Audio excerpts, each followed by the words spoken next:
À tous, alors on va pouvoir démarrer cette soirée autour du webinaire sur les engrais verts vivaces cette fois. C'est un peu la deuxième partie de la conférence qu'on avait fait au printemps sur les engrais verts comestibles et on s'était concentré sur les engrais verts annuels. Donc cette fois, on va regarder un peu plus près qu'est-ce qui se passe dans l'univers des plantes vivaces, comestibles ou pas. On va voir qu'on ira voir quelques exemples un peu dans tous les sens. Je rappelle l'idée de ces conférences, c'est des conférences qui se passent en deux parties en quelque sorte. Donc il y a une première partie où je vais vous faire une présentation. On va parcourir un peu ce sujet ensemble. Et vous pouvez poser des questions au fur et à mesure, mais on aura un temps à la fin de la présentation pour des échanges et répondre un petit peu à vos questions, prendre des cas d'études, etc. Donc voilà, n'hésitez pas à poser aussi quelques questions dans le chat, même si pendant que je suis dans ma présentation, je ne les lis pas toujours toutes. Et puis voilà, c'est parti. Je vais vous partager l'écran. Déjà, j'aimerais vous poser une petite question. Qu'est-ce que vous attendez, vous, d'un engrais vert? Est-ce que vous avez envie de me répondre? Alors, je ne vois pas le chat. Vous pouvez ouvrir les micros. On n'est pas très nombreux ce soir. Qu'est-ce que vous attendez des engrais verts? Moi, il y a une question, par exemple, c'est pas mal contre comment le chien-dent. Donc, pas mal le côté graminé. Donc toi, tu vois les engrais verts pour lutter contre quelque chose, c'est ça? Une des raisons qui m'intéresse, moi, dans les engrais verts, c'est pour lutter contre le chien-dent. Ok. Et donc de planter a priori des graminées, quoi. Mais pourquoi pas le reste? J'en sais rien, tu vois, mais a Ok, priori ok. plutôt des graminées. Super. Ouais, c'est une raison. Super. Est-ce que pour les autres qui nous écoutent, est-ce que vous avez des intentions quand vous pensez à engrais verts, à quoi est-ce que vous pensez? Améliorer la structure du sol. Ouais, la structure du sol, ok. On peut chercher à améliorer la structure du sol, effectivement. Isabelle nous dit qu'ils nourrissent le sol, qu'ils l'engraissent, va apporter de l'azote, effectivement. Donc, on a on a plein d'intentions différentes. Je l'expliquais un peu en introduction de la première partie sur les engrais verts comestibles. Derrière engrais vert, c'est un terme vraiment très générique qui est assez à la mode en ce moment et qui recouvre tout un tas d'intentions différentes. Et une des premières choses à faire, c'est de bien définir qu'est-ce qu'on attend de nos engrais verts. Effectivement, ce n'est pas du tout la même chose si on attend qu'ils enrichissent le sol, qu'ils le couvrent, qu'ils luttent contre certaines plantes ou contre les graminées. Donc, on a vraiment un espèce de sac fourre-tout. On va balayer différentes intentions ce soir. Voilà, mais excusez-moi, je suis perturbé parce que je reçois des messages pour me dire que des gens n'arrivent pas à se connecter. Qui tiennent le sol, Voilà. qui amènent la vie. Donc, qui enrichissent le sol, ça c'est sûrement une des bases, un des socles des engrais verts. C'est-à-dire que l'intention, c'est quand même de préparer le sol, de le préparer pour une culture, donc de l'enrichir, de le structurer, et puis éventuellement de le préparer pour pour qu'il n'y ait pas trop de concurrence aussi au moment où on arrive avec nos plantations. Alors ça, c'est ce qui se passe pour les cultures de céréales, pour des cultures de légumes, pour des maraîchers, etc. Mais alors, comment est-ce qu'on va se servir, on va essayer de regarder ce soir, comment est-ce qu'on va se servir d'engrais verts vivaces, c'est-à-dire qui tiennent plus d'1 an, plus de 2 ans même. Sachant qu'en général, les engrais verts, par définition, on vient les enfouir, on les broie, et ils sont là pendant un moment donné de l'année et pas pendant toute la culture. Donc là, avec ce terme engrais vert vivace, on entre dans l'univers du jardin-forêt, on entre dans l'univers de la permanence, et c'est ça, moi, qui commence à me plaire. J'ai passé la journée d'aujourd'hui et celle de demain avec Hervé Covez. Donc là, c'est un grand plaisir. On explore l'univers de l'agriculture syntropique. Et c'est vraiment passionnant et on se rend compte avec lui, on va se rendre compte aussi à travers cette présentation que l'approche, elle ne va pas être seulement à travers une plante, mais à travers l'attention qu'on va porter au lien qu'on aura entre les plantes. Voilà, mais avant de plonger là-dedans, Mais un petit rappel, donc quand on entend la fertilité, c'est souvent quelque chose qui est recherché dans les engrais verts. On vient amener de l'engrais. Donc la fertilité, ça va être les minéraux disponibles pour les plantes sous forme d'ions solubles. Ça, c'est la fertilité. Il peut y avoir plein de nutriments, il peut y avoir plein de minéraux, plus ou moins disponibles. La fertilité, ça va être essentiellement ça. Et d'où viennent ces minéraux? Ben, ils peuvent provenir directement de la roche. Il y a des plantes qui sont capables d'aller les chercher dans la roche. Il y a aussi des champignons qui peuvent les chercher dans la roche. Ça peut provenir de la matière organique, donc du recyclage de la matière organique, ou bien de l'air pour l'azote. Donc, il y a ces trois sources. Et avec les engrais verts, on va travailler avec ces trois sources différentes selon les plantes. On va parfois jouer avec la capacité des plantes à aller solubiliser un petit peu ces minéraux, ou bien au contraire avec la capacité des plantes à faire de la matière organique en quantité. Et c'est nous, en les taillant, en les broyant, qu'on va pouvoir, recycler cette matière-là. Ou bien avec la capacité des minéraux, des végétaux à fixer l'azote de l'air grâce à leur symbiose bactérienne. Il y a plein d'autres services culturaux. On en a cité quelques-uns là en démarrant. Il y a la décompaction, donc ça va être d'améliorer notamment la structure du sol. Ça peut être aussi de tenir mieux le sol, de le structurer dans la mesure où il va être plus résistant à l'érosion. Ça peut être parce que c'est des plantes qui nettoient le sol, comme on dit, donc des plantes qui vont être un peu anti-germinatives pour d'autres plantes, ou bien qui vont le couvrir suffisamment pour être concurrentielles et limiter l'enherbement. Ça peut être des plantes qui dépolluent. Et puis, il y a plein d'autres aspects des engrais verts. Finalement, maintenant, on met dans les engrais verts un peu tous les services que peuvent rendre une plante pour nos cultures. Alors voilà, ça c'est vu de manière générale. Quand on parle de fertilité, toujours un petit peu dans les rappels et dans l'introduction, c'est quelque chose de général et qui est pas, on n'est pas en train de mettre des granules quand on parle d'engrais verts. Donc, on aborde ça à travers un écosystème. Et la fertilité, elle concerne pas qu'une plante pour une plante. C'est-à-dire qu'on va se rendre compte quand on rentre dans le monde des plantes vivaces que les plantes sont capables de redistribuer tous les sucres, toute l'énergie qu'elles sont en train de fixer et de stocker dans l'écosystème. Et ça, c'est fondamental dans notre approche. C'est-à-dire qu'on ne va plus raisonner uniquement avec une plante qu'on va broyer ou qui va jouer un système, mais avec un réseau de plantes. Donc, on va vraiment raisonner comme ça. Qui est-ce qui met les plantes en réseau? C'est nos amis les champignons. Donc ça, on a discuté tout l'après-midi avec Hervé et je peux que vous renvoyer sur ces vidéos sur les mycorhizes. Pour ceux qui nous rejoignent là depuis peu, les mycorhizes, c'est vraiment cette interface, cette lisière où le champignon se mêle intimement à la plante jusqu'à ce qu'on ne sache plus trop qu'est-ce qui est du champignon, qu'est-ce qui est de la plante. Et cette interface-là, on l'appelle mycorhize. Et elle rend possible la mise en connexion, la mise en lien, en réseau entre des plantes et des champignons, et du coup, entre des plantes et des plantes via les champignons. Et ça va être fondamental parce qu'on se rend compte que beaucoup de plantes, en fait, que beaucoup de sucres qui se retrouvent dans les plantes ne viennent pas de leur propre photosynthèse. On a beaucoup de plantes de sous-bois, par exemple, qui vont faire jusqu'à 20 à 30% de leur sucre, en fait, grâce à la photosynthèse d'autres plantes qui, elles, captent la lumière.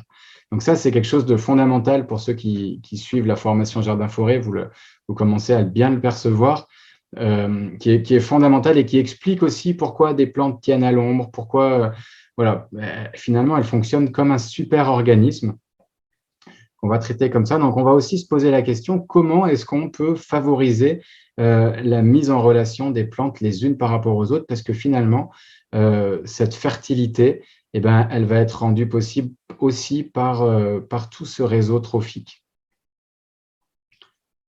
Voilà. Donc voilà, je voulais vraiment rappeler ça. Rappeler aussi que finalement, ce côté fertilité, il est rendu possible par les microbiotes du sol, par les bactéries, par les champignons, qui vont du coup rendre soluble, soit en minéralisant, soit en rendant soluble des minéraux, soit en recyclant la matière organique. Donc, c'est complètement indispensable de bosser avec eux, même si c'est pour broyer, faucher, réincorporer des plantes qu'on fait pousser comme des engrais verts. C'est uniquement grâce à eux qu'on va pouvoir les réincorporer dans le cycle. Donc on va voir que ça ne s'arrête pas forcément là où on a l'habitude d'arrêter voilà, la notion d'engrais vert dans les plantes vivaces est beaucoup plus large que ce qu'on a l'habitude de voir.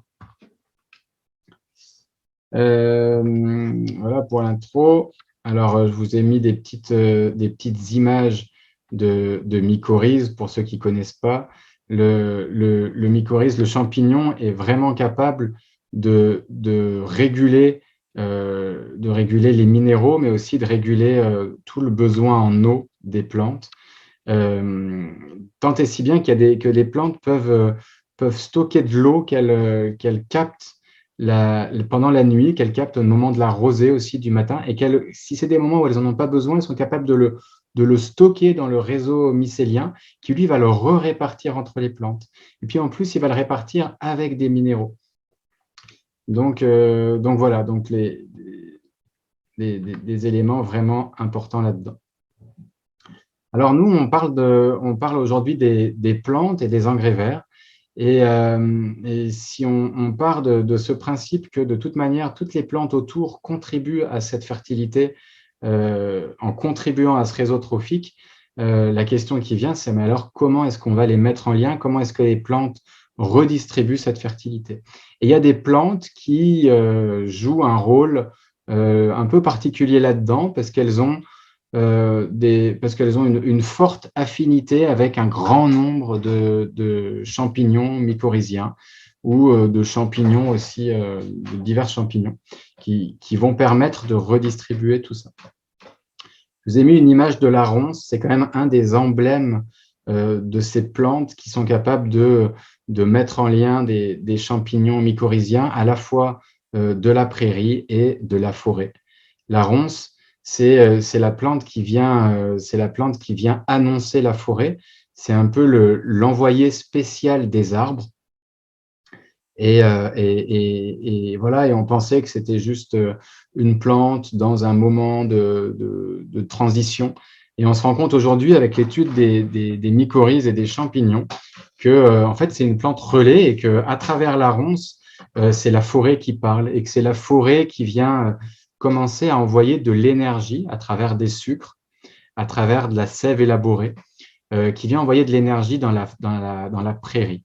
On en discutait encore cet après-midi avec Hervé, et c'est complètement fabuleux de considérer finalement non pas la ronce comme une plante, mais comme une extension forestière, une extension de la forêt. Donc voilà, la ronce, de ce point de vue-là, peut être considérée comme une plante alliée, une engrais vert, qui vient préparer le sol avant d'autres cultures. C'est bien ça, un engrais vert, c'est une plante qui prépare le sol avant l'arrivée d'autres plantes, en fait. C'est simplement une question de succession. Donc voilà, elle renvoie l'énergie lumineuse de la forêt sous forme de sucre. Et puis on a des plantes qui, comme la ronce, sont aussi capables de faire un grand nombre d'associations avec ces champignons mycorhiziens. Et parmi elles, on a deux plantes qui sont aussi des plantes de lisière, des plantes qui connaissent à la fois la prairie et la forêt, qui connaissent un grand nombre de plantes de lisière avec lesquelles on travaille dans les jardins-forêts. Et ces deux plantes, c'est la vigne et le houblon. Et la vigne, comme le houblon, sont vraiment capables de connecter des plantes entre elles à travers la grande diversité de mycorhizes qu'elles entretiennent. Donc ça va nous permettre d'augmenter vraiment la résilience et puis la capacité de notre jardin à faire circuler ces sucres et à faire circuler ces minéraux. Voilà, donc La vigne, elle va jouer un rôle particulier dans les sols plutôt drainés, voire même secs, très secs, tandis que le houblon, lui, va jouer ce rôle-là plutôt dans les milieux humides avec des sols plus gorgés d'eau et souvent plus riches en matière organique. Elles jouent chacun un rôle là-dedans. Voilà un petit peu ces plantes qui jouent un rôle de relais et que j'avais envie en introduction de la soirée, de citer. Parce que pour moi, quand on parle d'engrais verts vivaces, on est déjà là-dedans. On est dans ces plantes qui sont des plantes auxiliaires. Voilà. Alors voilà pour l'introduction. Je vous avais promis dans le premier webinaire sur les plantes, sur les engrais verts comestibles, de vous parler des plantes vivaces, parce qu'on ne pouvait pas tout dire.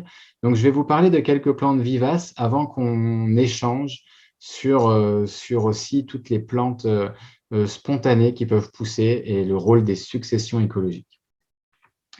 Alors voilà quelques plantes. Alors on va commencer par des plantes classiques et puis on verra des plantes un peu moins connues après. Pour ceux qui suivent la formation Jardin-Forêt, ben vous en aurez certainement déjà entendu parler. Il y a certaines plantes que j'affectionne particulièrement et avec lesquelles on travaille beaucoup aux alvéoles et puis d'autres dont on a beaucoup moins parlé. Alors, parmi les plantes vivaces qui sont vraiment des emblèmes de l'engrais vert, on trouve la luzerne. La luzerne, elle peut limiter l'enherbement des graminées ou bien les accompagner aussi dans une certaine mesure. C'est une plante vivace qui peut vivre 7, 8, voire 10 ans. Donc, elle est là pour un bon moment. C'est vraiment un engrais vert pour préparer des prairies maigres sur le long terme. Alors maintenant, avec les gros tracteurs qu'ils ont, la puissance, le labour, ils peuvent le mettre en engrais vert annuel et tout retourner, mais dans nos jardins-forêts, dans nos petits jardins, une fois qu'on l'installe, elle est là pour un moment. La luzerne, elle a vraiment la capacité à pousser sur des sols calcaires, argileux, pour les décompacter. Et sa spécialité, c'est vraiment de descendre en profondeur. Donc, elle descend en profondeur et elle vient aérer, ramener de l'oxygène et elle vient aussi faire circuler l'eau, la drainer ou la remonter par capillarité. Donc, soit c'est comme pour les racines des arbres, elle va permettre de réhumidifier, en tout cas d'homogénéiser l'humidité dans le sol. Et puis, bah, évidemment, ça fait partie de la famille des fabacées, des anciennes légumineuses, et elle a la capacité de fixer l'azote. En fait, c'est les bactéries qui l'accompagnent, qui fixent l'azote. Donc, elle est assez autonome en azote. Ça lui permet aussi d'être très riche en protéines, de faire un très bon fourrage. C'est une plante comestible pour nous, notamment à travers les graines germées qui sont très à la mode en ce moment. C'est une plante mellifère.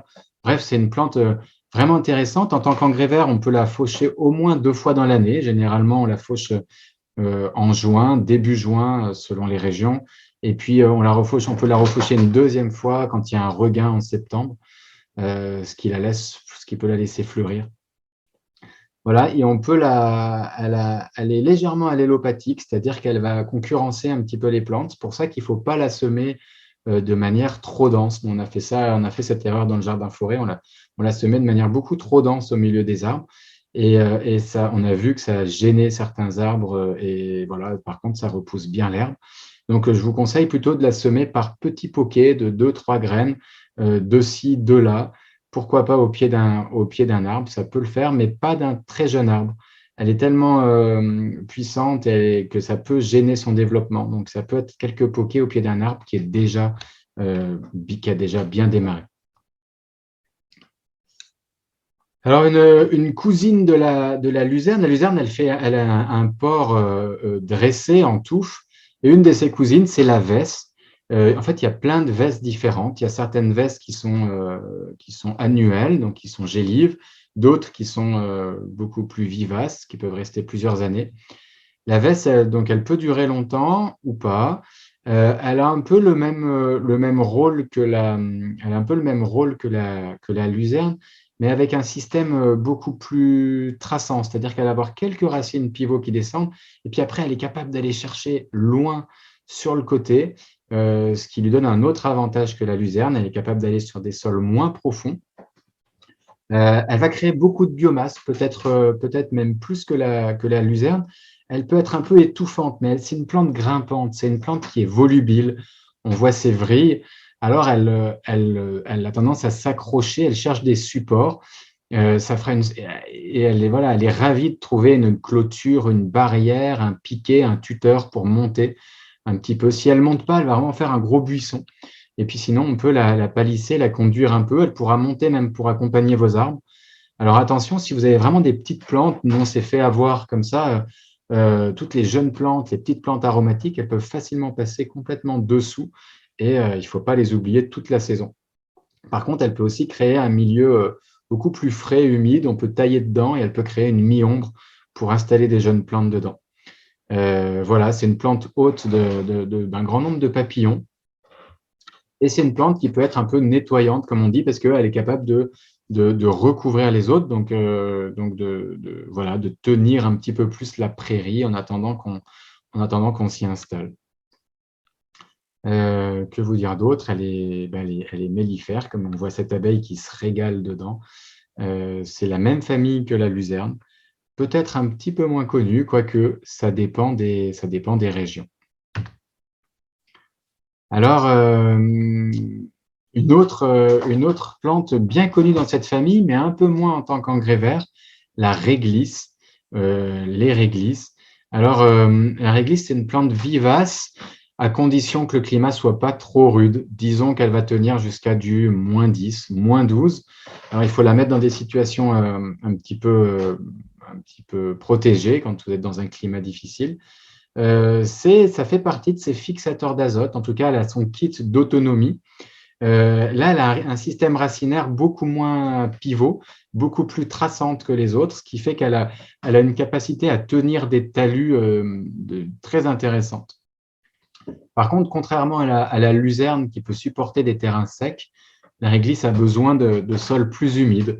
Donc, elle peut tenir des talus humides, elle peut être placée dans des sous-bois. Elle supporte mieux la mi-ombre que la luzerne. Donc, ça peut faire un bon allié dans les jardins-forêts. Et puis, bien sûr, on va pouvoir valoriser ces racines comme aromates. Et elle peut monter jusqu'à 1,50 m. Donc, ça peut faire des beaux buissons et ça peut vraiment contribuer à produire de la biomasse. Donc après, selon comment vous la cultivez, si vous voulez la cultiver pour la réglisse vraiment elle-même, vous allez la diviser à chaque automne en la sortant de terre, en divisant les racines, puis c'est l'occasion de la broyer, de la retourner et de la réincorporer au sol, et puis du coup de la diviser, d'en garder quelques racines pour vous, d'en donner aux voisins ou de répartir un petit peu plus largement la réglisse sur votre terrain. Alors, dans les plantes classiques, on va dire dans les jardins-forêts, vous en avez sûrement entendu parler si vous regardez ce webinaire, l'arbre au pois, le pois de Sibérie, le caragana. Donc ça fait partie des plantes un petit peu mythiques. Mythiques parce que c'est en elles-mêmes, c'est un kit de régénération en fait. Elles sont vraiment adaptées à des terrains pauvres. Elles peuvent être à peu près autonomes et avec plein d'atouts, plein de cartes à jouer pour commencer à régénérer notre système. Donc, c'est des plantes qu'on utilise beaucoup pour lutter contre l'érosion quand on est dans des conditions de désertification, quand il n'y a plus d'autres plantes pour tenir le sol. Elles luttent contre l'érosion au niveau des racines, elles luttent contre l'érosion éolienne aussi en faisant des très bons brise-vents. Elles supportent très bien d'être coupées, d'être taillées, ce qui dynamise un peu leur système racinaire, donc ça les aide à tenir aussi des terrains érodés. Elles fixent l'azote, ça fait partie de ces légumineuses, et puis elles en redonnent, elles relarguent un peu leurs radicelles, d'autant plus qu'on les taille, qu'on les coupe, qu'on les fauche.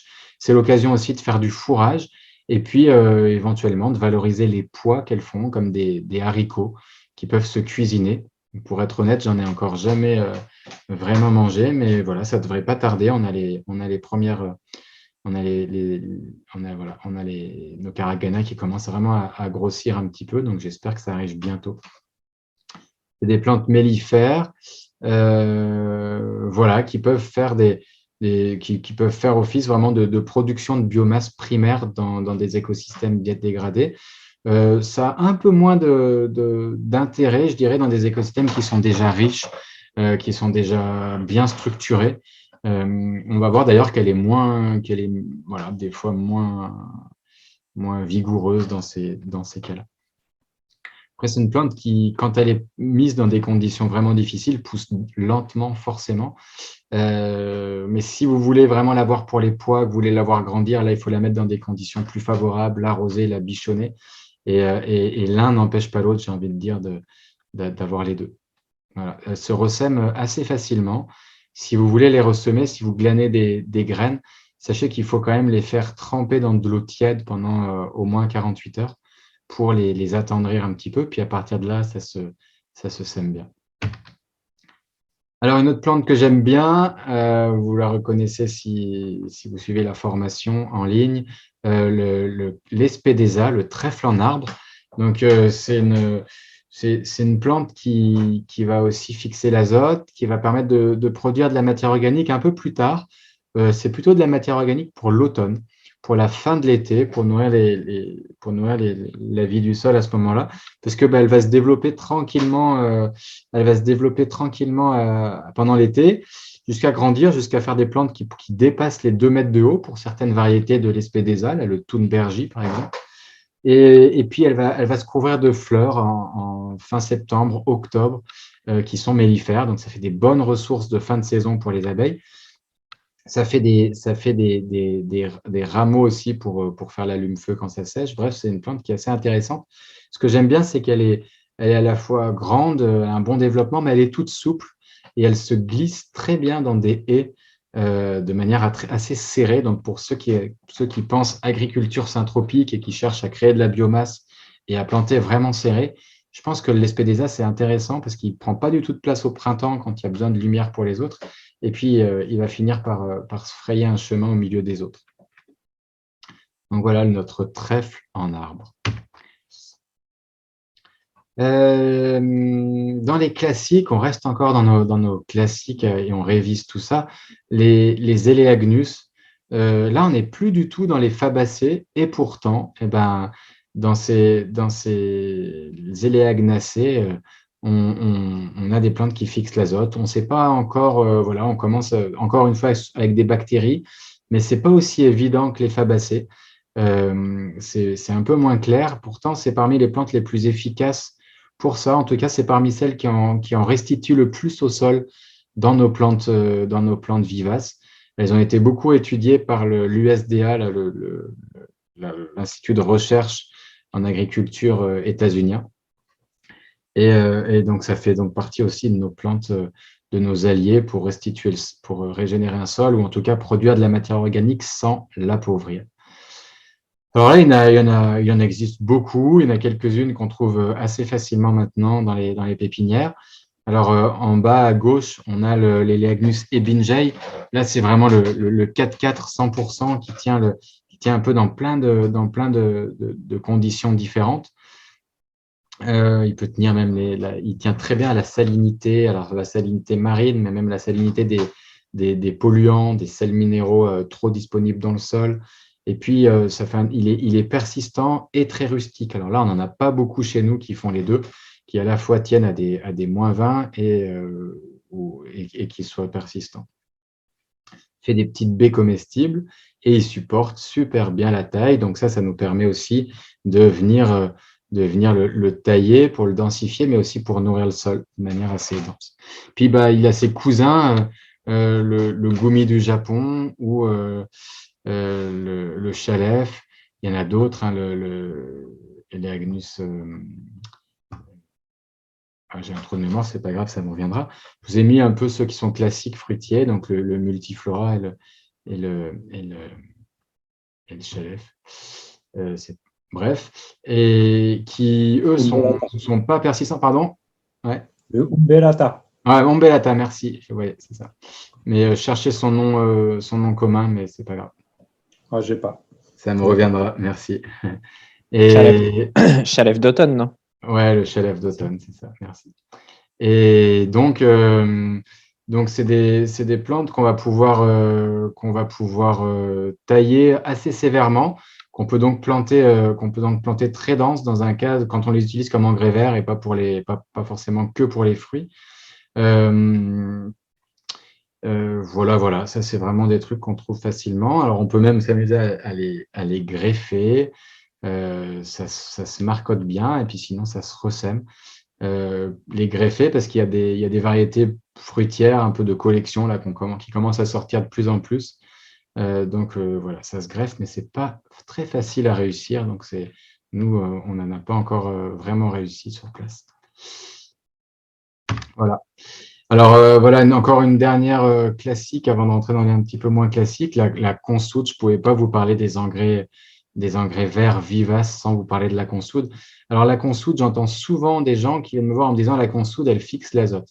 Non, la consoude ne fixe pas l'azote du tout. Au contraire, elle est bien gourmande en azote et elle s'associe bien avec des plantes qui fixent l'azote. Ça fait des bonnes guildes, elles se complètent bien. Voilà, mais par contre, la consoude, elle a vraiment la capacité à remonter, à faire, c'est la pompe à minéraux par excellence. Toutes les plantes jouent plus ou moins ce rôle-là, mais elle, c'est vraiment une super pompe à minéraux. Elle va être capable de remonter des profondeurs, des minéraux qu'elle redonne, qu'elle remet dans le cycle de la matière organique, notamment de la potasse, mais aussi du phosphore et plein d'autres minéraux. Donc, c'est un très, très bon activateur, c'est-à-dire qu'elle elle va venir se situer dans un stade beaucoup plus avancé que la luzerne, si vous voulez. C'est un stade où on commence à avoir besoin de digérer de la matière organique, on en a de la matière organique. Ça sert à rien de mettre ça sert pas à grand-chose de mettre des consoudes dans des conditions très sèches comme là où on pourrait faire appel à la luzerne. Elle a besoin de, voilà, elle a une tiste. Par contre, comme la luzerne, elle va pouvoir venir peut-être un petit peu après dans la succession. Et elle a un système pivot extrêmement puissant. Elle peut vivre un bon nombre d'années, plus elle va se multiplier par la racine. Euh, voilà, elle va faire du fourrage, elle est comestible, mellifère aussi, elle attire un grand nombre d'insectes. Donc, elle a plein d'autres fonctions, comme on pouvait citer un petit peu au début. Mais surtout elle remobilise les minéraux. Donc, il y a plein de variétés différentes. On a la consoude officinale, la consoude de Russie, qui sont des grandes consoudes qui se multiplient beaucoup. Et puis, on a la fameuse consoude B14, Booking 14, qui, elle, est plus ou moins stérile, qui du coup reste toujours au même endroit, qui ne se ressème pas autant que les autres. C'est assez pratique quand on a vraiment un système qu'on veut garder très organisé et qu'on veut exporter la matière, en fait. Si on veut vraiment se faire une ligne de consoude, la passer à la tondeuse ou la broyer, voilà. Donc, ça peut être pratique dans ces cas-là. Sinon, dans un jardin forêt, moi, j'aime assez les laisser se ressemer. Il suffit de passer un peu plus souvent les broyer pour stimuler tout ça. On a tellement besoin de ces pompes à minéraux, c'est fabuleux. Puis il y a des consoudes à beaucoup plus petit développement. Par exemple, la Whistler Blue ou ce soir j'ai des trous de mémoire, mais c'est pas grave. Dans le portrait de plantes qu'il y a sur le campus, sur la consoude, vous trouverez vous trouverez pas mal de variétés. Et voilà, et ces variétés-là, comme Whistler Blue, sont presque rampantes, tapissantes, beaucoup moins exubérantes que les autres, mais elles vont finir par vraiment créer un gros tapis. Donc, c'est des consoudes qui sont intéressantes, notamment en pied d'arbre. Nous, on a des beaux couverts, on arrive à avoir des beaux couverts en pied d'arbre qui commencent à se former et qui vont vraiment garder de la fraîcheur, de l'humidité. Donc, elles jouent un rôle, je vous parlais tout à l'heure des plantes qui jouent des rôles aussi de régulateurs hydriques, et ça va être le cas aussi avec la consoude, qui avec ses racines, ses grosses racines, avec la peau un peu lisse, va permettre à l'eau à la fois de s'infiltrer, donc de pénétrer un peu plus en profondeur dans le sol, donc de limiter aussi l'érosion, et va aussi permettre de remonter ou de garder de l'humidité à différents étages. Donc, dans nos engrais verts vivaces, on va avoir des plantes qui préparent le sol en surface, mais qui vont aussi le préparer dans les différents étages. Et ces plantes à racines pivot vont être vraiment intéressantes pour nous pour préparer la suite, parce qu'elles commencent à ramener de la vie, de l'activité, là où on va avoir besoin aussi de mettre nos arbres. Voilà, mais après, on pourrait en parler longtemps de la consoude. C'est quand même Ça fait partie des grands classiques. Alors, parmi d'autres plantes qui sont aussi des plantes améliorantes qui préparent la suite pour d'autres, on a le mouron blanc, la stellaire. Alors là, on est un peu à la limite entre les plantes vivaces et annuelles. Comme je ne vous en ai pas parlé la dernière fois, je vous en parle là. Elle va être vivace. Elle supporte des petites gelées. Voilà, si ça gèle trop fort, elle repartira par les graines. Et sinon, dans des climats doux, elle peut être vivace. Donc, cette stellaire, avec ses fleurs complètement étoilées, elle va réguler les minéraux. Là, elle va arriver, cette stellaire, beaucoup plus tard dans l'évolution. Elle va arriver dans des sols qui sont déjà assez riches. Et puis, elle va contribuer à leur équilibre, à leur maintien en surface. Elle va pouvoir faire des tapis couvre-sol des tapis couvre-sol pour vraiment garder cette matière organique. C'est à la fois un indicateur de bon sol et une gardienne un peu. Elle entretient ces sols de bonne qualité. Et puis, elle va jouer un rôle de reminéralisant petit à petit dans cette succession. Je vous l'ai mise parce que c'est quand même une des plantes comestibles par excellence. Donc, quand on parle d'engrais verts comestibles et qui plus est de couvre-sol, on a pour moi la stellaire. Et si vous ne pouvez pas la garder en vivace, ressemez-la. Ça fait partie des plantes, des salades sauvages de printemps qui sont excellentes. Dans les climats doux, ça peut faire une très bonne ressource aussi pour l'hiver. Des salades d'hiver. Elle peut se préparer aussi en potage, en soupe. Elle peut être cuite un peu plus tard dans la saison. Donc, c'est vraiment une super alliée. Elle va avoir pas mal de petits insectes auxiliaires aussi. Elle va vraiment attirer la vie. J'ai pas d'infos. On parlait des capacités à être relais avec les mycorhizes, etc. Là-dessus, j'ai pas d'infos, mais intuitivement, j'ai vraiment l'impression qu'elle va entretenir comme ça un équilibre vertueux et qu'elle a sûrement des beaux alliés au niveau des champignons. Donc voilà une belle plante à entretenir au pied des arbres aussi, ou pour préparer la suite. Elle va aussi avoir la capacité à stocker un peu des minéraux qui sont en trop grande quantité. Donc elle peut être accumulatrice de minéraux, avec le bon côté qui est qu'elle va le redonner dans l'humus, et le moins bon côté qui est qu'elle peut être aussi un peu, du coup, elle peut en devenir toxique. Donc, elle peut nous aider à dépolluer, à concentrer un peu des minéraux, mais dans certains cas de sol pollué, mais du coup, méfiance aussi que si vous la récoltez, que ce soit dans des conditions saines et pas dans des sols pollués. Donc, méfiez-vous aussi dans les friches si vous la croisez. Alors là, on change de registre et on revient chez les éliantes. Les plantes, les éliantes, c'est vraiment les plantes soleil. On a vu dans le numéro précédent avec les engrais verts comestibles annuels, le tournesol comme une très bonne plante pour créer de la biomasse, une très bonne plante aussi pour limiter l'enherbement. Et puis là, on a son cousin vivace, le topinambour. Alors, le topinambour, il est vivace par sa racine, par son bulbe qu'on connaît, qu'on mange.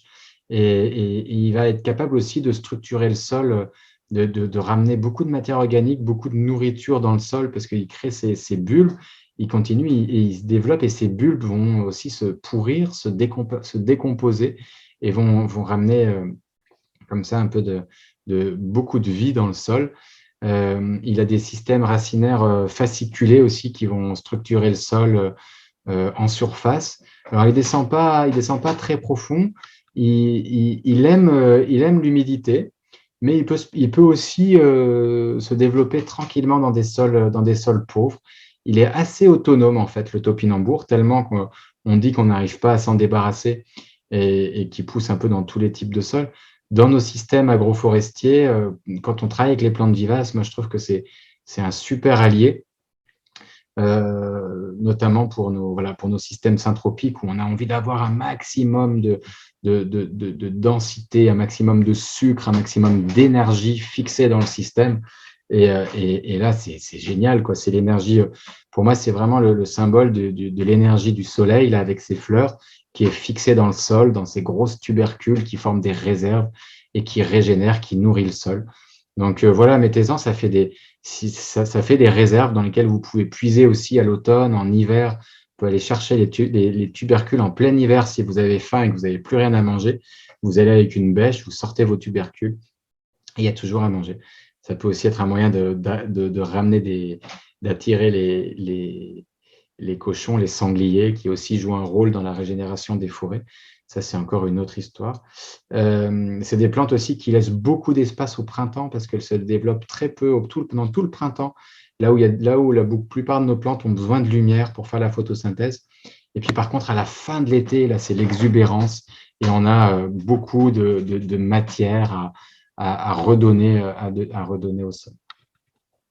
Donc voilà, ça peut être, si vous ne savez pas quoi faire d'une parcelle ou d'une partie de la parcelle, que vous savez que vous allez avoir envie d'en faire quelque chose un jour, plantez des topinambours et puis c'est toujours ça de gagner à tout point de vue, puis ça occupe l'espace. Alors on peut les le mettre au pied des arbres aussi, ça peut le faire, un peu comme l'artichaut, d'autres choses comme ça. Après, il faut que ce soit dans des conditions où il y ait suffisamment d'humidité et d'eau quand même. Et puis au pied d'arbres déjà un petit peu développés, pas au pied d'arbres trop jeunes, ça peut les limiter. Et un peu comme son cousin le tournesol, il va réguler l'herbe. Alors il l'empêche pas complètement, mais en tout cas il se défend très bien dedans et il limite un peu son expansion. Alors voilà, sans transition, encore une autre plante qui est, pour moi, qui fait partie de ces accumulateurs dynamiques. Alors là, on est plus du tout dans la même strate. Le topinambour, il peut monter à 2 mètres, plus de 2 mètres de haut, dans certains cas. Là, on est avec l'Achillée millefeuille. C'est une plante mythique dans plein de cultures différentes. C'est une plante mythique chez les Amérindiens. C'est une plante mythique pour les hindous, dans l'Ayurveda, c'est une plante mythique en Chine, et c'est une plante mythique aussi chez nous, c'était une plante mythique des Celtes, avec chaque fois des symboles très différents, mais chaque fois des usages aussi de médecine. C'est l'herbe au charpentier aussi chez nous qui se coupe, qui est qui est un anti-hémorragique. C'est une plante voilà, pour les menstruations, pour plein de choses. Et c'est aussi une plante donc reminéralisante pour le sol. C'est une plante qui a cette capacité à pousser sur des sols pauvres, sur des sols secs. Ça peut faire des très bons couverts végétaux où on en trouve des variétés d'ornements dans les jardineries. Vous pouvez aussi récolter vous-même les graines et les ressemer. Ça fonctionne bien. Ça peut faire des très bons couverts, par exemple, au pied des vignes, dans les vergers méditerranéens. Nous, on l'encourage, on le ressème, on la désherbe un peu. Une fois qu'elle commence à faire un tapis, là aussi, elle commence après à trouver sa place quand elle est toute seule. C'est un peu difficile, mais elle s'installe dans les prairies. D'ailleurs, dans les prairies, elle peut être concurrentielle de l'herbe et être considérée comme une plante voilà, qui est un peu gênante pour faire du fourrage. Par contre, voilà, dans nos massifs agroforestiers, moi, je trouve elle est vraiment intéressante à entretenir. Et c'est une plante qui attire aussi beaucoup d'insectes auxiliaires, comme les cirphes notamment.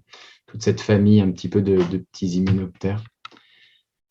Alors voilà, après, là, on reste dans la strate un peu des plantes couvre-sol et des accumulateurs dynamiques. Parmi ces plantes qui sont des accumulateurs dynamiques et qui sont aussi plutôt connues comme des plantes médicinales, il y a la grande camomille. Donc, c'est à pas confondre avec la camomille romaine ou matricaire, qui joue un petit peu ce rôle-là, mais qui sont pas du tout, qui font pas partie de la même espèce.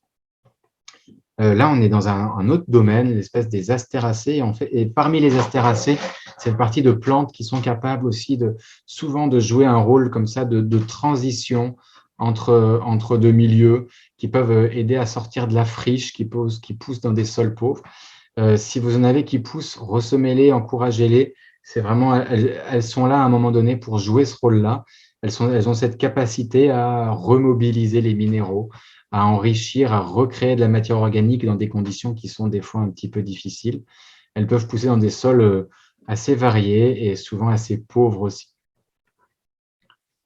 Alors voilà la grande camomille. Là, on continue on continue dans cette logique un peu avec des plantes qui sont pas considérées traditionnellement comme des engrais verts, peut-être souvent même comme des plantes gênantes, les rumex. Puis là, je vous ai mis l'oseille crépule. C'est un grand rumex qui pousse, qui est peu brouté dans les pâturages. Donc, vous pouvez la voir dans les prairies des fois qui est laissé de côté par les ruminants, par les vaches, car voilà, elle peut être un peu toxique pour elles. C'est des plantes qui viennent aussi réguler des régulateurs hydriques qui poussent dans des sols souvent gorgés d'eau. Ça peut être des plantes bio-indicatrices pour l'hydromorphie. Donc, si vous avez des rumex, plutôt que de les enlever, laissez-les travailler, observez-les, méfiez-vous peut-être, si c'est pour mettre un verger, regardez si le terrain n'est pas sujet à de l'hydromorphie. En tout cas, c'est des plantes qui vont être capables de drainer, qui vont avoir cette capacité de drainage qu'on peut demander aussi à des plantes, à des engrais verts parfois, et qui nourrissent le sol en profondeur, qui l'oxygènent aussi. Donc, ça draine l'eau, ça la répartit, mais ça l'oxygène, ça fait rentrer tout ça. C'est des plantes qui vont pouvoir produire aussi beaucoup de matière organique en profusion. De manière générale, les rumex, ils vous indiquent que ça manque d'oxygène pour diverses raisons. Parfois pour un compactage de surface, parfois parce qu'il y a des labours, parfois parce il y a trop d'eau dans le sol. Bref, c'est des plantes qui nous indiquent toujours un petit peu quelque chose comme ça. Qui sont pour certaines comestibles. Parfois, il faut les cuire à plusieurs eaux, mais c'est des plantes qui, dans notre histoire, culturellement, nous ont souvent accompagnés, soit pour nous nourrir nous, soit pour nourrir les cochons, parfois même des volailles broyées, quand c'était broyé.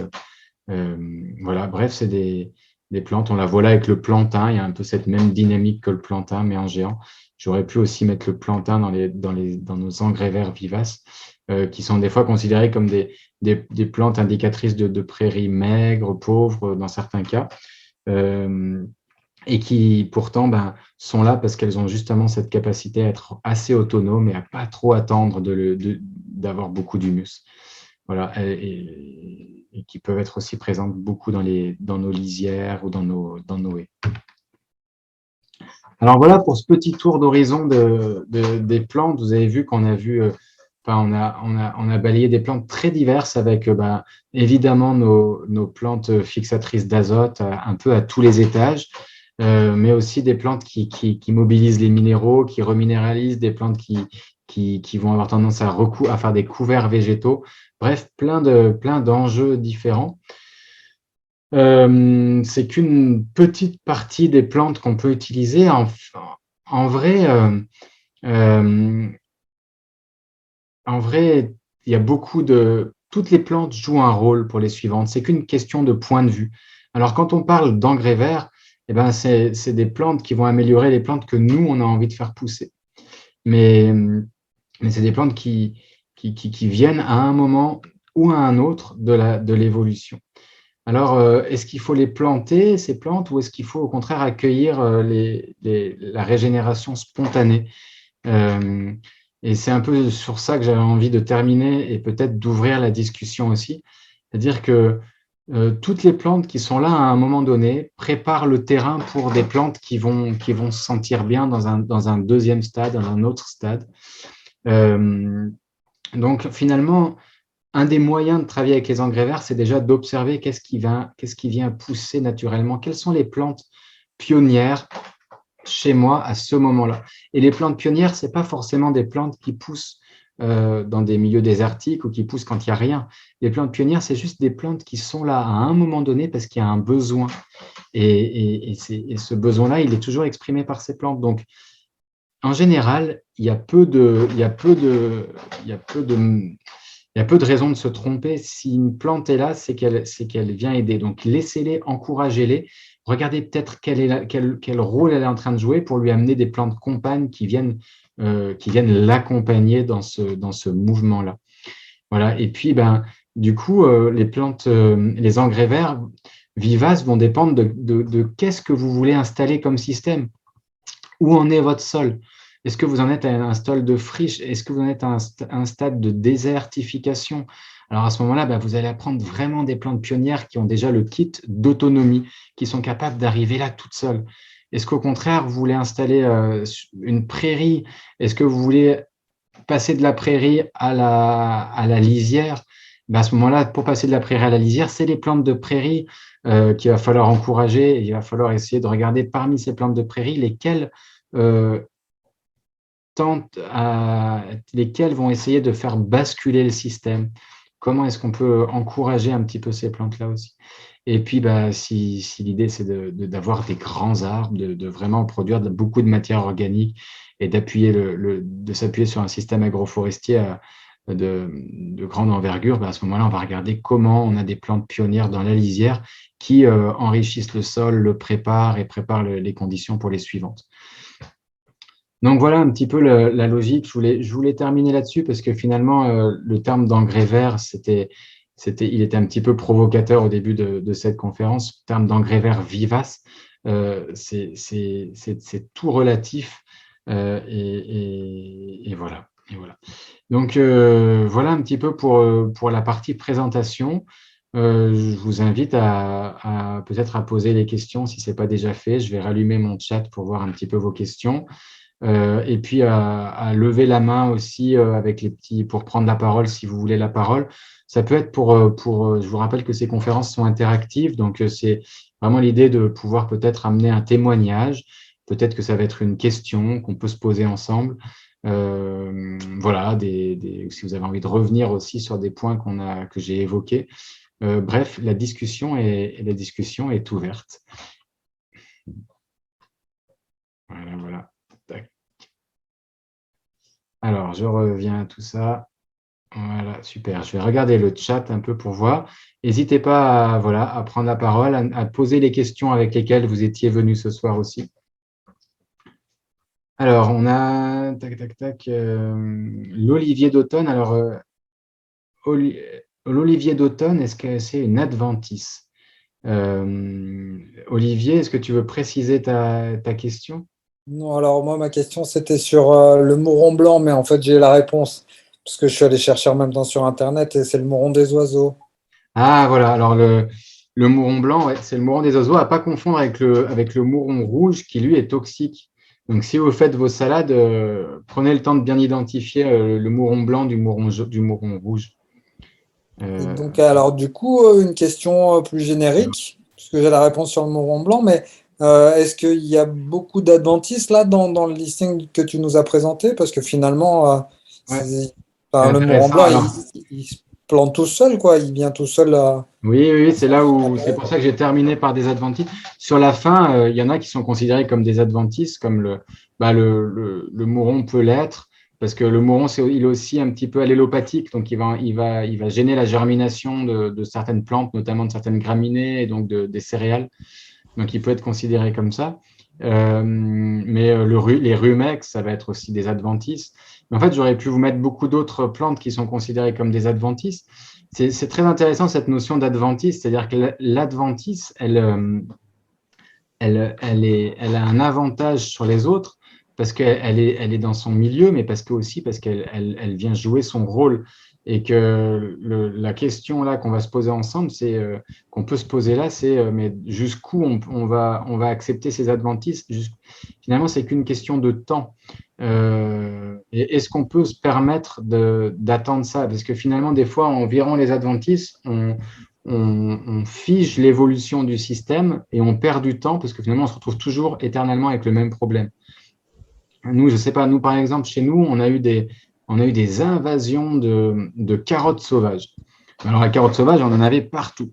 Et on pouvait la considérer comme une adventice parce qu'elle venait recouvrir, elle se semait au milieu de nos cultures, etc. Et partout là où on l'a laissé complètement faire son cycle, et on l'a laissé, et ben ça a duré 2 ans et demi. Maintenant, on n'a presque plus une carotte sauvage. On est passé à quelque chose de complètement différent. Elle a vraiment joué son rôle.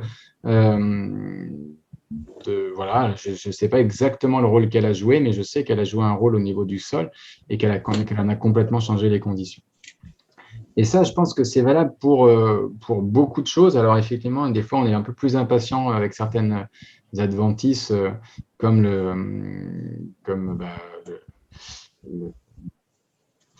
comment ça s'appelle, le chien-dent qui était cité là en début de conférence. Mais c'est sûr que c'est délicat et on préfère avoir d'autres plantes à la place. Mais finalement, on en revient au laisser-faire, au laisser-agir de notre cher Fukuoka.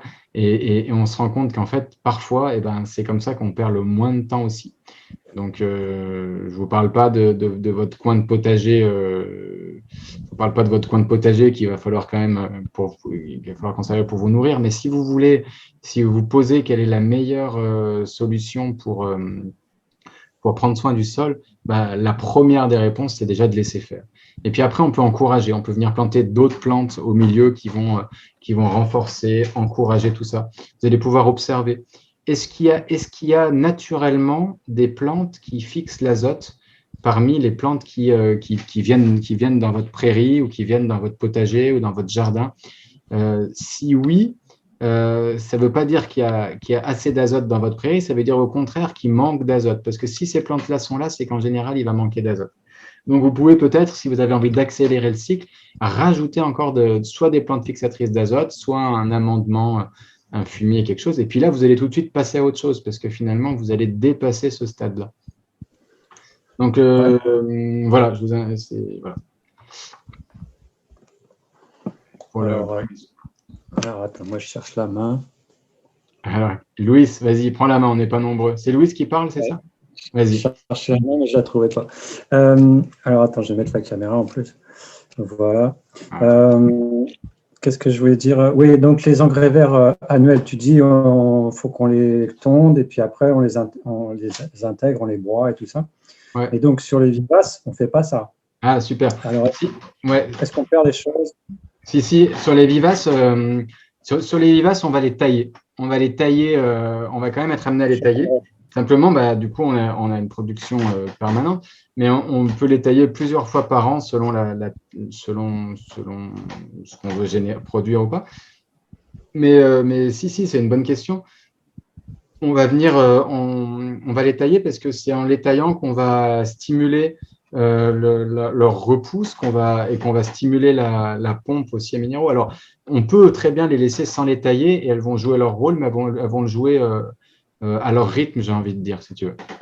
Au rythme de l'écosystème. Et nous, vu on est souvent impatient et qu'on n'a pas ce temps-là, on peut les tailler et du coup, ça accélère parce qu'elle va toujours avoir tendance à vouloir refaire sa surface de panneaux solaires dont elle a besoin pour faire ses sucres nécessaires à son métabolisme. Et du coup, elle va faire plus de feuilles, elle va en refaire, puis du coup, ça va stimuler, puis ça va activer un peu tout ça. Donc, effectivement, on va les tailler et on peut parfois les tailler de manière assez sévère.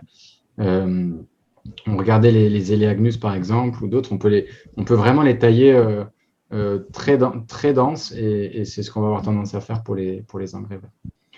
Voilà, je ne sais pas si ça répond un peu à ta question ou si tu voulais des réponses plus précises, si tu avais des questions plus précises. Un peu, enfin, en tout cas, c'est un début de réflexion. Et puis, et par la même occasion, donc, pour les annuels, tu penses que si on ne les taille pas, si on ne les broie pas, si on ne les intègre pas, est-ce qu'on perd beaucoup de choses ou 50% Oui, je pense qu'il y a plus de 50% qu'on perd si on les réincorpore pas dans le sol. Parce que finalement, en fait, il faut à la fois les couper, mais aussi les réincorporer au sol pour que ce soit vraiment, pour vraiment accélérer, qu'elles soient vraiment utilisées à fond. En tout cas, moi, dans ma compréhension des choses. Après, parce que finalement, c'est la première raison pour les broyer, c'est de ne pas les laisser finir leur cycle. Parce que si elles finissent leur cycle, toute l'énergie est dans la graine et on a un beaucoup moins bon rapport carbone-azote. Finalement, on a un peu moins de biomasse fraîche à remettre. Donc, un des intérêts, c'est vraiment de venir ramener de la matière organique fraîche. Et si on la laisse sécher en surface, il y a beaucoup moins d'intérêt. Donc, ce qui est bien, c'est qu'elles soient en contact avec la vie microbienne. Donc, au moins posées directement en contact avec un sol humide, là où il y a des microbes. Après, si on ne peut pas le faire, on ne peut pas l'incorporer parce que on ne peut pas griffer le sol, on n'a pas l'énergie pour le travailler en surface. À ce moment-là, on va juste le couper. Au début, on va avoir l'effet d'un paillage qui sèche, ce qui est déjà pas mal. Ça ramène un peu de carbone, mais on perd un peu tout l'azote, une bonne partie de l'azote. Et puis petit à petit, ce paillage il va être digéré. On va avoir une couche d'humus qui se crée, qui va faire comme une éponge humide. Et puis là, les bactéries, les microbes, elles vont venir en surface, puis elles vont être capables de venir faire des films et de digérer de mieux en mieux. Donc on a vraiment quelque chose qui peut s'améliorer. Mais voilà, mais je pense que c'est assez important de le couper parce que en plus, ce qui se passe, c'est que quand tu fauches, alors même par exemple une luzerne, pour revenir à nos plantes vivaces, si je fauche pas la luzerne, elle va vivre tranquille avec son équilibre, elle va réguler l'humidité dans le sol, ça c'est très bien. Par contre, si au contraire je la taille, elle va venir réguler parce qu'elle ne peut plus avoir autant de surface d'absorption. Donc, elle va sacrifier des radicelles et avec elle des nodosités qui sont remplies des bactéries pleines d'azote. Et puis, toutes ces radicelles, elles vont être mangées. Elles vont être digérées. Les nodosités avec l'azote, elles vont être mangées, elles vont être digérées. Donc, il y a vraiment ce qui se passe en surface et ce qui se passe dans le sol. Voilà, et on accélère tout ça. Et une des raisons pour lesquelles on vient tailler ou faucher, c'est aussi pour mettre un petit coup de boost un peu au niveau des racines, quoi, ça crée des petites perturbations, mais la vie adore les perturbations. Dès qu'il y a une perturbation, il y a de la vie, quoi. Donc, on crée voilà, il y a des racines qui meurent, tout de suite, c'est de la nourriture pour tout un tas de vie. Donc, c'est un peu le process pour accélérer tout ça. Ok. Il y a Agnès qui demande quelle plante accompagnatrice planter laisser pour une culture de plantes aromatiques, sol argilo-calcaire en milieu méditerranéen. Alors, ça dépend un peu Agnès, ça dépend Est-ce que tu arrives à parler, à prendre le micro, Agnès, pour nous parler de ton projet un petit peu, pour voir le contexte? En audio. Ok, comme ça on t'entend. Est-ce que tu as des... Ouais, on t'entend, ouais. On t'entend de loin, mais on t'entend. Oui, donc je suis sur un projet, enfin un lieu où il y a des plantes aromatiques sur un plateau, je pense exposé au vent. Et actuellement, en fin d'été, c'est très très sec. Donc un aspect un peu maigre et très grillé, quoi, en fait. Voilà. Et je me demandais comment alors, qu'est-ce que c'est comme plante? en meilleure forme pour traverser le temps sec d'été. Ouais. Comment accompagner, quoi. Voilà. Ouais, super. Alors, qu'est-ce que c'est comme plante aromatique? Alors, C'est des thym, sarriette, tout ça ou voilà, thym, sarriette, romarin, sauge. Ouais. Alors, moi, j'aurais envie de dire que ces plantes-là, elles n'ont pas besoin d'azote. Donc, il ne faut pas se fatiguer à chercher à mettre des fixateurs d'azote à tout prix. Ce n'est pas nécessairement leur besoin. Et elles se plaisent plutôt bien dans ces sols plutôt pauvres, etc. Par contre, ce qui peut les aider, c'est d'avoir, pour moi, ce serait plutôt d'avoir des plantes, des rosacées, par exemple, qui vont être en lien, de les connecter, en fait. De les connecter à d'autres plantes qui soient capables de faire des sucres aussi à d'autres moments. Donc, par exemple, on a ça peut être le romarin, et on sait qu'il s'entend bien avec tout un tas d'arbres fruitiers. Ça peut être avec des petits fruits. Donc là, il faut voir si tu as les conditions pour les arroser ou pour les mettre. Mais si ce n'est pas le cas, ça peut être avec d'autres rosacées, ça peut être avec de l'églantier, ça peut être avec des aubépines, etc. Alors là, c'est une approche complètement différente, c'est-à-dire qu'on n'est plus dans l'engrais vert en tant que tel, on est vraiment dans se dire comment est-ce que je crée un réseau d'entraide et comment est-ce que je fais en sorte pour que mes plantes soient un peu connectées. Donc, ça peut être ça peut être, pourquoi pas, installer aussi de la vigne au milieu de tout ça. J'ai vu des cystes dans les pinèdes, enfin, dans les garrigues autour au Bagne, Oriol. Les cystes, ça peut être… Alors, tu vois, ça peut… En fait, moi, on en discutait avec Hervé Covès cet après-midi, mais son approche, c'est vraiment de dire, mais si une plante est là et qu'elle est vraiment acclimatée à ce milieu, c'est qu'elle devrait pouvoir aider les autres. C'est qu'en tout cas, elle va permettre à des champignons d'être là de manière pérenne et bien. Et lui, il nous encourageait vraiment à s'appuyer et à s'appuyer sur les plantes qui poussent là. Donc, pourquoi pas la cyste? En tout cas, en avoir proche, c'est-à-dire que ces plantes qui sont vraiment des marqueurs un peu de ton paysage, qui sont là depuis longtemps et qui ont toute une histoire et une expérience qui est emmagasinée, notamment aussi dans le cortège de bactéries et de champignons, et ben, elles ont quelque chose à apporter forcément pour amener plus de résilience à tes plantes aromatiques. Donc, je pense que la cyste, ça peut être une très bonne idée. Voilà, il faut observer, typiquement, c'est de la cyste et peut-être, est-ce que tu as des genêts qui poussent ou pas? Oui, je pense, ouais, les genêts. Ouais, Voilà, il y a des genêts. Alors, les genêts, ben voilà, ils nous indiquent aussi que ça manque d'azote, qu'il y a sûrement pas mal de blocages au niveau des minéraux. Mais voilà, alors après, si tu venais avec un projet de verger, par exemple, ben, j'aurais envie de dire, bah, OK, alors j'ai envie de dire, bah, les genêts nous indiquent qu'il faut bosser avec des plantes fixatrices d'azote parce qu'il en manque et qu'il faut il faut faire attention au blocage de minéraux et tout ça. Et est-ce qu'il faut mettre du mélilo? Est-ce qu'il faut mettre... Mais par contre, vu que tu es avec des plantes qui sont déjà normalement assez adaptées à ces conditions-là, ben, il vaut mieux bosser avec des plantes compagnes, quoi. Voilà. D'accord, merci. Ça va? Ouais, merci, c'est intéressant. Ok, merci. Plaisir. Super, il y a Axel qui lève la main. Axel, vas-y. Ouais, il y a Olivier qui l'avait levé avant, alors peut-être je vais lui laisser Ok, la parole. j'ai pas vu. Non, non, pas de souci. Bah, vas-y, je prendrai la question d'Olivier après, je pense que c'est...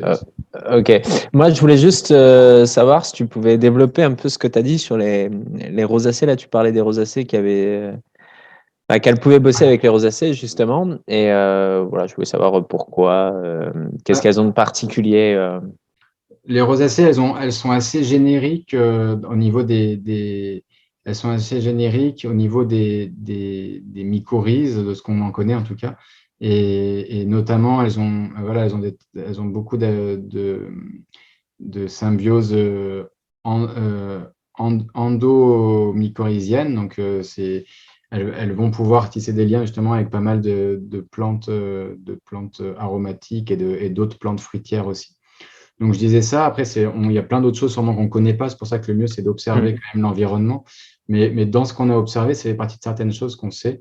Et voilà, et notamment des plantes comme l'églantier, comme ces rosiers. C'est aussi des plantes qui sont capables d'avoir des associations, on va dire, assez polyvalentes avec différents champignons qui peuvent se connecter avec d'autres plantes aussi. Donc, c'est une base, mais après, on aurait pu prendre d'autres. De toute façon, c'est une famille qui est très grande aussi. Hein, donc, voilà un petit peu pour ce que j'en sais, mais voilà. De toute façon, c'est un univers qu'on commence tout juste à découvrir. Cette face cachée de l'iceberg, là. Avant, on n'avait même pas les moyens techniques d'observer tout ça. Donc là, on commence tout juste à avoir les moyens techniques d'observer ces champignons et tout. Donc, on en découvre tous les jours. Et voilà, mais en tout cas, voilà, ces rosacées, elles ont une sympathie assez forte avec ces mycorhizes-là. Ok, super. Merci. Merci à toi. Olivier? Moi, j'avais une question. Alors, deux en une. La première, c'est est-ce que tu as des sites internet ou quelque chose pour nous indiquer où on peut trouver des infos sur les compositions et les apports de chacune de ces plantes? Parce que là, j'en ai regardé beaucoup sur internet en même temps que tu faisais le webinaire et j'ai trouvé l'Aves qui a l'air super riche, super génial. Et moi, je cherche, genre, parce qu'elle a du fer, enfin voilà. Et c'est ces compositions-là qui m'intéressent, moi, personnellement, en termes d'engrais verts, parce que je cherche à alimenter notamment des citronniers, dont notamment en Tunisie, mais pas que. Et donc, du coup, c'est des plantes qui sont très, très gourmandes en potasse, en fer, en zinc, en magnésium, et voilà. Je cherche un peu la recette miracle, quoi. Ouais. J'ai pas de, j'ai des tableaux. Moi, j'ai récupéré des tableaux de recherche qu'il faudrait que je m'étais dit qu'il faudrait qu'on partage, mais il fallait qu'on les clean un peu avec des tableaux avec pour les plantes bioaccumulatrices, accumulatrices dynamiques aussi. Donc, j'ai des tableaux avec des plantes avec tout ce qu'elles stockent un peu en minéraux, qui sont des tableaux assez complexes pour vous dire, voilà, moi après, j'ai jamais réussi vraiment à m'en servir, c'est intéressant, ça donne des petites indications, mais effectivement, je dois pouvoir te retrouver ça et te transmettre ça si tu me le rappelles. En Ouais, attendant, ouais. Et puis on pourra les nettoyer si besoin. voilà, je peux te le passer. Juste une micro-question. Tu as parlé tout à l'heure de couper avant les graines, et notamment pour la veste sur Internet, il y a marqué que c'est la graine qui est riche qu'est-ce qu'ils disent que la reine elle est riche en protéines minéraux. Ces graines contiennent de la cendre. Ces cendres sont constituées de potasse, de chaux, et c'est visiblement justement cette fameuse cendre qui est si riche en minéraux, quoi. Ouais, bah, après, ça dépend sûrement, ça dépend ce que tu en attends, effectivement. Les graines, je ne sais pas dans quelle mesure elles sont, à quelle vitesse elles sont, comment il faut faire pour les recycler, les régénérer. Généralement, quand on va travailler avec la veste, c'est souvent pour la biomasse fraîche, sa capacité à fixer de la biomasse fraîche, de la matière azotée, voilà, pour l'azote et tout. Donc, c'est de ce point de vue-là que je disais que c'était bien de les couper avant graines. Voilà, maintenant, si c'est des graines qui t'intéressent, effectivement, il ne faut pas les couper avant. Mais voilà, Merci. intéressant. N'hésite pas à nous communiquer un peu si tu trouves des manières de transformer, de recycler les graines pour faire des engrais, pour aider un petit peu des plantes aussi, à avoir concentrer un petit peu les minéraux. C'est intéressant. Je partagerai ma recherche. Super. Super. Est-ce qu'il y a d'autres témoignages, d'autres questions? Là, tout de suite, je viens de penser à un truc. Il me semble un petit peu de tout ce que tu as dit, quand même que les engrais verts vivaces ont un peu une capacité à être concurrents par rapport aux graminées, les graminées seraient plutôt des annuels. Il y a plein de graminées vivaces. Le chien-dent est un bon exemple. Mais pardon? C'est pas faux. Ouais. Donc, c'est pas qu'une question de vivace, pas vivace. Mais effectivement, il y a pas mal de plantes qui viennent dans la succession après, parmi les plantes vivaces, il y a pas mal de plantes qui viennent après la prairie, en fait. Voilà, Et qui, du coup, sont déjà un petit peu habitués à passer au-delà ou à se faire une place au milieu de tout ça. Après, ce n'est pas le cas de toutes, hein, et ce n'est pas miraculeux si tu es déjà envahi par le chien-dent. Il y a des plantes qui se débrouillent mieux que d'autres au milieu de tout ça. Après, voilà, c'est assez compliqué. Mais par exemple, une veste que tu laisses se développer, elle va vraiment être capable de le calmer parce que, tout simplement parce qu'il n'y aura plus beaucoup de lumière. Le millepertuis aussi, ça marche pas mal, je crois. Le millepertuis, c'est possible. J'ai jamais. Nous, on en a, mais pas de manière assez dense. L'Achillée millefeuille, je veux dire. Ah, l'Achillée millefeuille, ouais, c'est pas mal aussi. Après, ça vaut le coup quand même de l'aider, l'Achillée millefeuille, à se développer au début. Ouais. Et puis, il faut du soleil, je crois, l'Achillée. Ouais, c'est pour ça qu'au début, il ne faut pas qu'elle soit dessous. Si elle passe dessous dès le début de la saison, c'est cuit. Mais une fois qu'elle fait des tapis un peu denses, comme ça, c'est pas mal. Et sinon, j'avais une question un peu con. Ça fait longtemps que j'entends parler de mycorhizes, mais les champignons qu'on voit dans la forêt, ouais. Est-ce que c'est les mêmes dont on parle en permaculture? En partie. Alors, ça ouvre là, c'est une autre. Ouais, c'est presque un autre sujet, mais les champignons qu'on voit dans la forêt, pour la plupart, c'est pas vraiment des fruits, mais on va dire que c'est la partie, c'est la fleur, quoi. Ouais, c'est l'organe sexuel, on va dire, de champignons que tu vois pas, qui sont pour la plupart des champignons mycorhiziens, mais la plupart, c'est des champignons ectomycorhiziens. Sous les pins, les châtaigniers, les chênes, les hêtres, c'est des ectomycorhiziens. Alors, ils sont intéressants aussi, mais ils sont moins en lien avec les plantes qui nous intéressent. C'est-à-dire les mycorhizes dont on parle, en fait, en surface du sol, est-ce qu'on voit quelque chose? Non, Ça, c'est juste l'émanation visible, ça va être leur organe sexuel qui sort de temps en temps et qu'on vient récolter, là, les champignons qui vont envoyer les spores.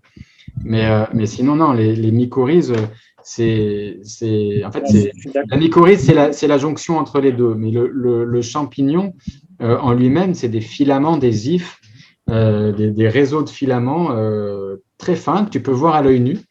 Mais il faut aller dans le sol, quoi. Ils sont pas en dehors du sol.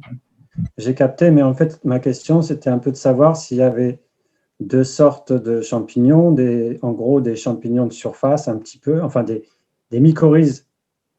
Les mycorhizes dont on parle souvent en permaculture, je me demandais si de temps en temps, elles avaient un organe sexuel, comme tu dis, champignon qui sort. Et s'il y avait une autre sorte de champignons qui, eux, avaient très peu de mycorhizes, mais qui étaient plutôt les champignons qu'on récolte, tu vois? Est-ce que… Non, c'est pas classé comme ça. Il y a des champignons qui sont essentiellement saprophytes. Ça veut dire qu'ils mangent que de la matière organique, qui récupèrent les sucres dans de la matière organique morte. Donc, ils sont des recycleurs. Et puis, dans ces champignons-là, il y en a qu'on récolte, donc, comme la pleurote, le shiitake. Voilà, il y en a d'autres dans la forêt aussi. Et puis après, il y a des champignons qu'on récolte qui sont issus de champignons qui ont une tendance plutôt mycorhizienne, même si certains peuvent aussi être capables de digérer la matière organique et avoir un côté saprophyte, notamment pour passer l'hiver quand les arbres ne peuvent plus les nourrir. Donc il y a les deux, en fait, c'est un monde très complexe, je crois, mais voilà, il y a une multitude de champignons qu'on perçoit pas du tout parce qu'on voit pas les champignons comme on a l'habitude de les voir. En fait, ils restent sur le sol ou ils font des trucs microscopiques qu'on voit pas. Mais voilà, mais le bolet, la chanterelle, les girolles, tout ça, c'est des champignons qui sont mycorhiziens. Mais plutôt dans des forêts, d'arbres,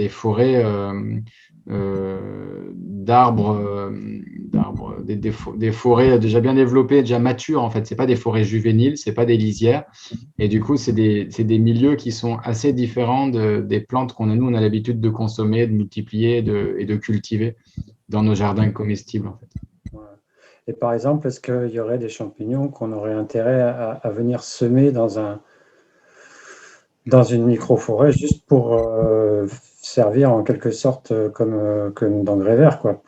Tu peux. Alors c'est une idée, mais en fait le monde des champignons c'est un peu différent des plantes. C'est-à-dire qu'en fait ils font tellement dans leurs spores, il y a tellement de graines de partout qu'en fait des spores de champignons il y en a de partout. Et qu'en plus l'autre chose c'est qu'en fait pour toutes nos plantes, toutes nos copines rosacées, toutes les plantes, la plupart des plantes comestibles, ça va être des champignons endomycorhiziens qui font pas vraiment de champignons qu'on peut récolter. Mais en fait, il n'y a pas besoin, c'est-à-dire que des spores, il faut considérer qu'il y en a de partout et que déjà simplement en ramenant une petite poignée de terre, ça peut déjà suffire pour ensemencer en champignons. Et après, il y a tous les trucs de l'IFO-FER et compagnie ou d'IMO qui sont des méthodes de multiplication de ces micro-organismes et de ces champignons. Mais sans les multiplier, déjà, on peut ensemencer notre sol. Mais là, il suffit que tu prennes une poignée et tu as déjà des milliards de spores de champignons dans ta poignée de terre, en fait. Ok, d'accord.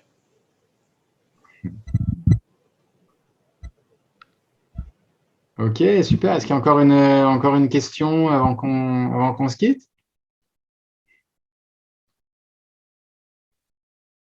C'est tout bon? Eh bien, écoutez, je vous souhaite une excellente soirée. Il y aura le replay disponible sur le campus prochainement. Et puis voilà, toujours à la prochaine fois. Merci d'être venu. Et puis, ciao, ciao.